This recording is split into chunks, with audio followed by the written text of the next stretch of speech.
Welcome to Warriors of the World. Today we'll be exploring the Hashashins, the mysterious order that terrorized the powerful across the Middle East for centuries. Subscribe now to join our community and support this project. Now, let's begin. The year is 1090. While Europe is consumed by the First Crusade, a different kind of warrior emerges in the rugged Persian mountains, one who would change warfare forever. In a world dominated by armies clashing on open battlefields, one man named Hassan-i envisioned a completely different approach to power. Cast out of Egypt for his radical Ismaili beliefs, this charismatic scholar found refuge in the remote mountains of northern Persia. There, he set his sights on the impregnable fortress of Alamut. Instead of besieging this eagle's nest with an army, Hassan employed a tactic that would become his hallmark: infiltration. Over months, his followers quietly gained positions within the fortress. When Hassan finally made his move, he took control without spilling a single drop of blood. The guards awoke to find their fortress under new management. "We don't have the numbers to defeat our enemies in open battle," Hassan reportedly told his followers. "But we don't need armies. We need commitment, precision, and patience." From this mountaintop stronghold, Hassan created something the world had never seen before: a secretive order combining religious devotion with political assassination. The Nizari Ismailis, as they called themselves, would become known to history by a different name: the Hashashins, the original assassins.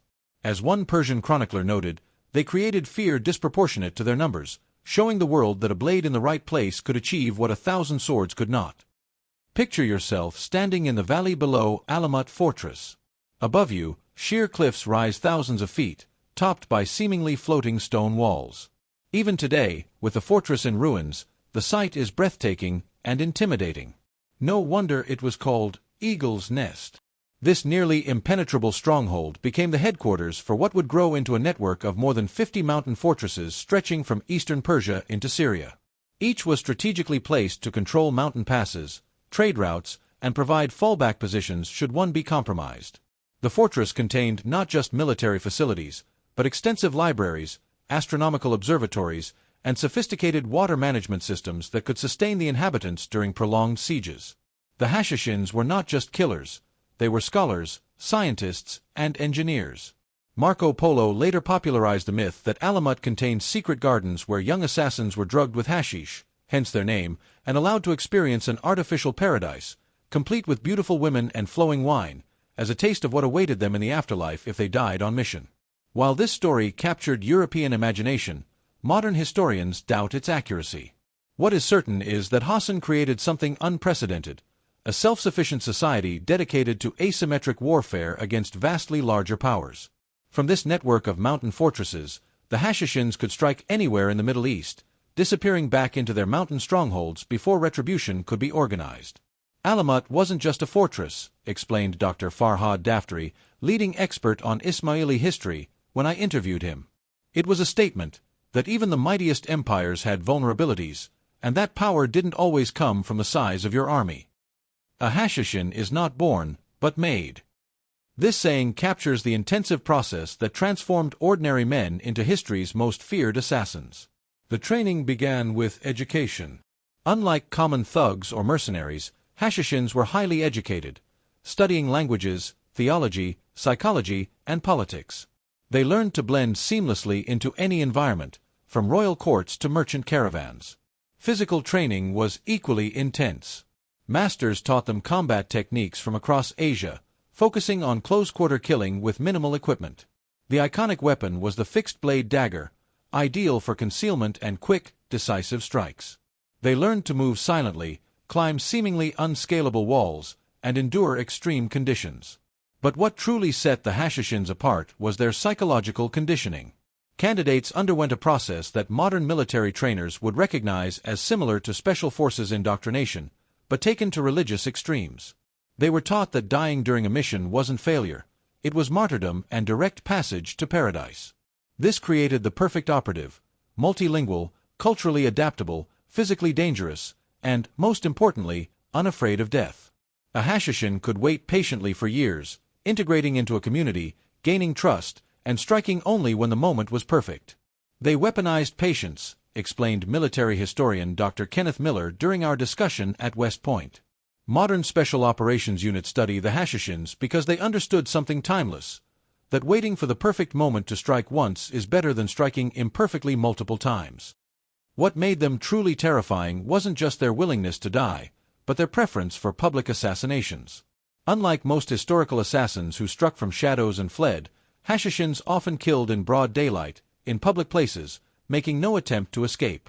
The psychological impact of such attacks was devastating to their enemies. The Hashashins didn't just kill their enemies, they broke them psychologically long before the dagger struck. Consider the story of Sultan Sanjar, who marched against the Hashashins in 1126. One morning during the campaign, he awoke to find a dagger stuck into the ground beside his bed. Attached was a note, "You could have been killed as you slept, but we have other plans." Terrified, Sanjar immediately called off his attack and agreed to a truce with the assassins. This was a standard Hashashin tactic, demonstrating their reach rather than immediately killing. Their reputation for infiltration became so established that mere rumors of Hashashin presence could paralyze a royal court with fear. Kings and caliphs became prisoners in their own palaces, surrounded by guards they couldn't trust, jumping at shadows. The Hashashins pioneered what we'd now call information operations, controlling narratives to amplify their power. They cultivated their fearsome reputation through carefully staged public assassinations and strategic mercy. After each killing, they ensured everyone knew who was responsible and why, turning each assassination into propaganda. They understood that fear is force multiplied, explained Dr. Emma Harper, counterterrorism specialist at Princeton. 100 men who might be anywhere create more psychological disruption than 1,000 men you can locate and fight. Their psychological acumen extended to understanding the value of targeted assassination over mass killing. By eliminating specific leaders rather than massacring populations, they actually minimized bloodshed while maximizing political impact. Their precision approach to violence meant that removing a single key figure could accomplish what might otherwise require bloody battles. One of their most brilliant psychological tactics was unpredictability.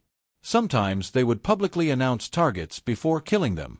Other times, they would secretly infiltrate an enemy's inner circle just to prove they could, leaving evidence of their presence without harming anyone. This unpredictability meant that no enemy could ever feel secure, even in moments when the Hashashins chose to show mercy. Jerusalem, 1192. Conrad of Montferrat, newly crowned king of Jerusalem, walks through the streets during his coronation celebrations. 2 monks approach him in the crowd. Nobody suspects anything until their daggers flash in the sunlight. Within moments, the king of Jerusalem lies dead. The assassins make no attempt to escape, allowing themselves to be captured and executed, dying with pride as Hashashins fulfilling their mission. This assassination shifted the entire balance of power during the Crusades, eliminating a key Christian leader and throwing the European forces into disarray. But it was just one of dozens of precision strikes that reshaped Middle Eastern politics. The Hashashins targeted key figures across religious and political divides. They killed Christian lords, Sunni Muslim leaders, and rival Shiite figures with equal precision. Their victims included viziers, generals, caliphs, and religious scholars whose elimination could destabilize entire kingdoms. Perhaps their most audacious operation targeted Saladin, the legendary Muslim leader who recaptured Jerusalem from the Crusaders. Despite his military genius and thousands of guards, Saladin woke one morning to find a poisoned cake by his bed, along with a note that he was not immune to the Hashashins' reach. So terrified was Saladin that he immediately negotiated a truce with the Hashashin leader Rashid ad-Din Sinan, known as the Old Man of the Mountain. What's fascinating about these operations is their surgical precision. Unlike modern terrorist groups seeking mass casualties, the Hashashins targeted only specific power figures. Their missions minimized civilian casualties and often required months or years of planning. They weren't just killers, they were strategic surgeons, noted military historian Dr. Robert Kaplan. Their understanding that killing one key leader could accomplish more than defeating an entire army represented a revolution in warfare. This strategic approach to assassination meant that with just a few thousand members at their peak, the Hashashins wielded influence comparable to empires. Fear of their daggers shaped policies and alliances across the Middle East for nearly 2 centuries. When the Knights of the First Crusade poured into the Holy Land in 1099, they encountered warfare unlike anything in Europe. Accustomed to heavily armored opponents who followed chivalric codes, they were unprepared for an enemy that struck from shadows and targeted leaders directly. The relationship between the Hashashins and the Crusaders defies simple categorization. Though the European invaders represented a threat to Muslim lands, the Hashashins, themselves a persecuted religious minority, often found common cause with the Christians against their Sunni Muslim enemies. This led to some surprising alliances. The Hashashin leader Rashid ad-Din Sinan formed a secret pact with King Richard the Lionheart against their mutual enemy, Saladin. Similarly, the Hashashins occasionally worked with the Knights Templar, despite the religious conflict that should have made them bitter enemies. These pragmatic alliances reveal the sophisticated political calculations behind Hashashin operations. They weren't mindless religious zealots but strategic players who understood the concept of "the enemy of my enemy is my friend," centuries before Machiavelli would write about such realpolitik. One of the most dramatic encounters occurred when Count Henry of Champagne visited the Hashashin fortress at Masyaf in Syria. To demonstrate his power, the Hashashin leader signaled to two fidai, devotees, standing on a high tower. Without hesitation, they leapt to their deaths on the rocks below. "I have 60,000 men who will obey me like that," the leader told the astonished count, who quickly decided an alliance was preferable to enmity. The Crusaders' horror at Hashashin tactics is evident in how the very word assassin entered European languages. As a 12th century chronicler wrote, "They die as willingly as they kill, making a virtue of both." This combination of precision violence and apparent fearlessness made the Hashashins seem almost supernatural to European knights. Yet the Crusaders learned from their mysterious adversaries. The military orders, particularly the Templars, began adopting similar intelligence-gathering techniques and even attempted targeted killings of their own. By the end of the Crusader period, European warfare had been transformed partly through this deadly cultural exchange. As one historian noted, while the Crusaders brought European heavy cavalry tactics to the Middle East, they returned with something far more subtle, an understanding that wars could be won through precision rather than just mass. A Persian merchant enters Damascus. Over several months, he establishes a respectable business, gains the community's trust, and befriends palace officials. No one suspects that behind this identity hides a Hashashin operative waiting for the perfect moment to complete his mission. The Hashashins elevated the art of disguise and infiltration to unprecedented levels. Their operatives could assume any identity: scholars, merchants, servants, even religious figures. There are accounts of assassins who spent years integrated into their targets' courts, patiently waiting for the right moment to strike. A common strategy was for the assassin to become part of his target's personal service. One notable case involved a Hashashin who worked for 3 years as a stable boy for a Seljuk prince before stabbing him during a journey. When captured and tortured, the assassin simply smiled and said, "My master will be pleased." This mastery of infiltration extended even to military orders. Records show Hashashins successfully infiltrating the Templars and Hospitallers, obtaining valuable information later used to plan their attacks. Their ability to blend into any environment generated lasting paranoia. Sultan Baybars of Egypt, who eventually conquered the Hashashin fortresses, reportedly slept in a wooden tower built by his guards each night and dismantled each morning, with ladders removed after he climbed up. As one specialist in the period told me, the Hashashins didn't just kill their enemies, they forced them to live in constant fear, a psychological death that preceded the physical one. The most talented Hashashin infiltrators weren't those who completed assassinations, but those who were never detected at all. Some spent entire careers gathering intelligence, sending coded messages back to Alamut without ever drawing blood. This network of sleeper agents gave the Hashashin leadership an unparalleled view into the courts and military camps of their enemies. Their greatest weapon wasn't the dagger, explained Dr. Farouk al-Jamali, historian at Georgetown University, but information. They knew where their enemies would be, what they planned, and who they trusted, often before the enemies themselves had finalized their decisions. In one particularly bold demonstration, Hashashin agents infiltrated Saladin's camp and left warning messages in his personal tent several nights in a row, each time evading his doubled guards. The psychological impact was so great that Saladin, conqueror of Jerusalem, chose negotiation over continued conflict with the order. Contrary to their bloody reputation, the Hashashins adhered to a strict code of conduct. They weren't mere killers, but devotees of a Shiite Islamic branch who viewed their actions as part of a broader holy struggle.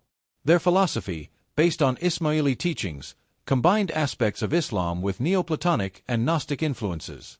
For them, reality had multiple layers of meaning, and only initiates could access deeper truths. Hassan-i Sabah adapted this esoteric vision for political purposes, creating an order where each assassination served a greater purpose, weakening the enemies of Ismailism.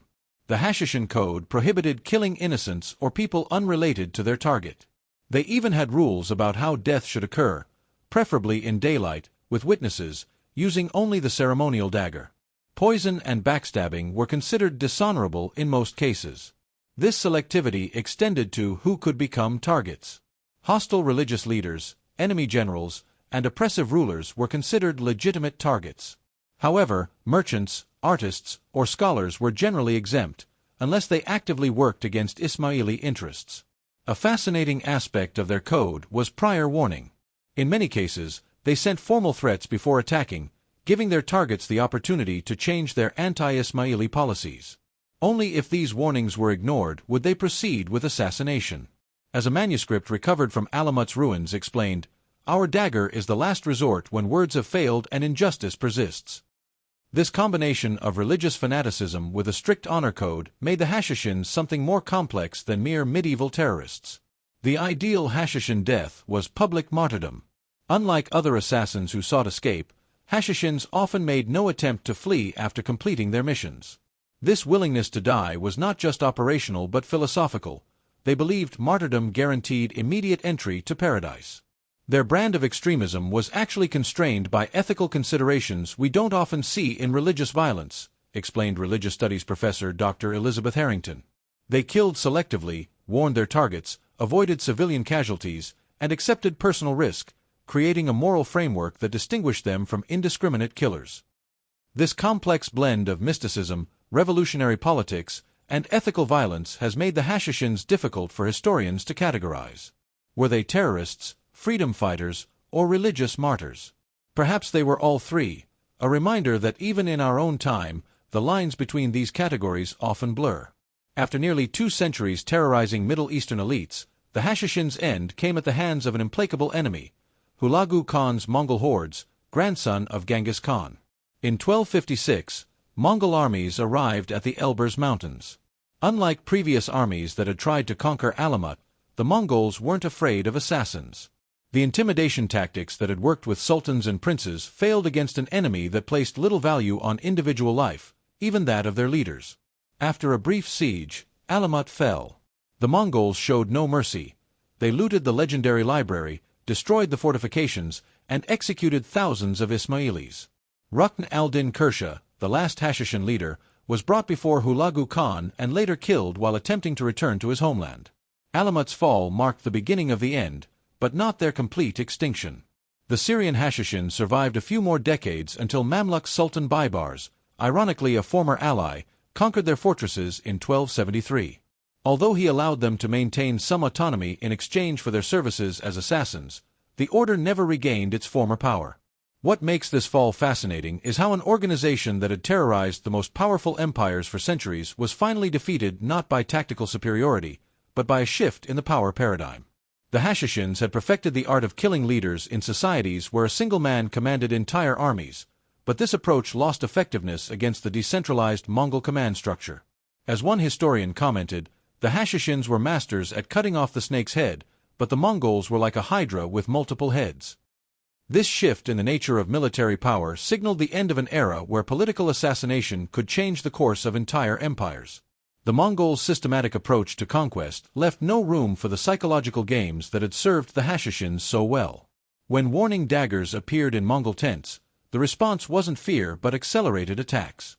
When Hashashin infiltrators were caught, the Mongols didn't negotiate, they executed them and pressed forward. It was a clash between two entirely different warfare philosophies, explained military historian Dr. Kenneth Johnson. The Hashashins believed in precision strikes that created maximum psychological impact with minimum force. The Mongols believed in overwhelming force that simply crushed all resistance regardless of cost. In this clash of asymmetric warfare against brute force, the latter prevailed. By 1270, the once feared order was reduced to scattered communities living under Mamluk protection, their mountain fortresses in ruins, their legendary libraries scattered to the winds. Though the Hashashins disappeared centuries ago, their shadow stretches into our time. Modern Ismailis, led by the Aga Khan, have evolved into a peaceful community that rejects their violent past. However, the cultural impact of the assassins persists in our society. The term assassin, in almost all Western languages, derives directly from Hashashin, making them one of the few historical groups whose name became a universal concept. Their image has inspired countless works of fiction, from novels to video games like the popular Assassin's Creed series. Beyond popular culture, Hashashin methods set precedents in asymmetric warfare and covert operations. Modern intelligence organizations like Mossad or the CIA have studied their infiltration tactics and calculated use of fear. The concept that a small group can challenge great powers through selective and precise actions finds its roots in strategies developed at Alamut. Today, when analyzing phenomena like terrorism or hybrid warfare, it's impossible not to see parallels with Hashashin methods. The fundamental difference is that medieval assassins followed a strict code and had specific objectives, while many modern groups lack these ethical limitations. Perhaps the most relevant lesson from the Hashashins for our time is how power doesn't always reside in large armies or economic resources, but in the ability to sow fear and uncertainty. As Hassan-i reportedly said on his deathbed, "Nothing is true, everything is permitted," a phrase that summarizes this order's capacity to challenge established power structures by radically questioning their foundations. The Hashashins remind us that sometimes the sharpest dagger isn't the one that cuts flesh, but the one that plants doubt and fear in the minds of the powerful. U.S. Army strategist Lieutenant Colonel Robert Anders put it succinctly: the Hashashins weren't just ahead of their time, they understood something timeless about power, that targeted pressure at the right points can accomplish what brute force cannot. We're still learning from them 1,000 years later. Their influence extends even to modern special operations doctrine. The concept of strategic targeting, identifying high-value individuals whose removal creates disproportionate impact, stems directly from Hashashin practices. From American Special Forces to Israeli operational planning, this approach to asymmetric conflict continues to shape military thinking. Perhaps the most disturbing parallel lies in how modern terrorist groups have adopted aspects of the Hashashin approach without their ethical constraints. Al-Qaeda's training manuals directly referenced Hashashin techniques, while stripping away the medieval order's limitations on civilian casualties and target selection. The difference between the historical Hashashins and modern terrorists, explained counterterrorism expert Rachel Kleinfeld, is that the former was a scalpel while the latter is a sledgehammer. Both are deadly, but one was designed for precision while the other maximizes chaos. 9 centuries after their peak, the shadow warriors of Alamut continue to fascinate and influence our world, a testament to how thoroughly they revolutionized the concept of asymmetric power. In an age of terrorism and unconventional warfare, understanding the original assassins isn't just historical curiosity, but strategic necessity. Subscribe now, become a member, turn on notifications, share this video with your friends, and leave a comment so we can compare our knowledge and sources. Thanks for watching, Warriors of the World. Until the next assassination,